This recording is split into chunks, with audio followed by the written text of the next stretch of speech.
या न्यूज बुलेटिनचे सहप्रायोजक आहेत गोकुळ.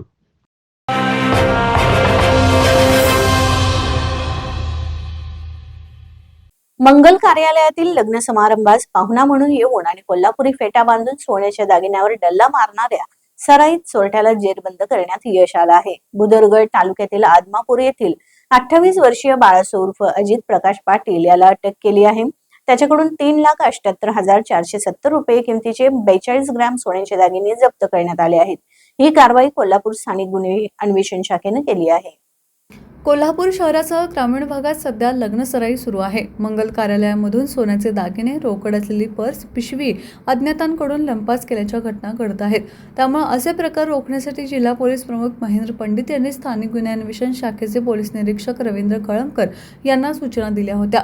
त्या आधारे पोलीस उपनिरीक्षक जालिंदर जाधव यांनी रेकॉर्डवरील आरोपी बाळासो उर्फ अजित याला आदमापूर येथून ताब्यात घेतलं. त्याची चौकशी केली असता त्यानं उडवाउडवीची उत्तरे दिली.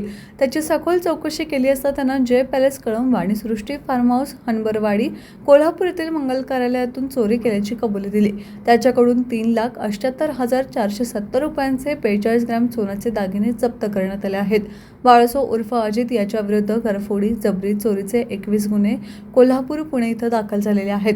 त्याला लक्ष्मीपुरी पोलिसांच्या ताब्यात देण्यात आले आहे. ही कारवाई अपर पोलीस अधीक्षक निकेश खाटमोडे पाटील, अपर अधीक्षक बी धीरज कुमार, स्थानिक गुन्हे अन्वेषण शाखेचे पोलीस निरीक्षक रवींद्र कळमकर, पोलीस उपनिरीक्षक जालिंदर जाधव, रुपेश माने, राम कोळी, अमित सरजे, अनिकेत मोरे, समीर कांबळे, राजू कांबळे, विनोद कांबळे, प्रवीण पाटील, हंबीर अतिग्रे यांनी केली.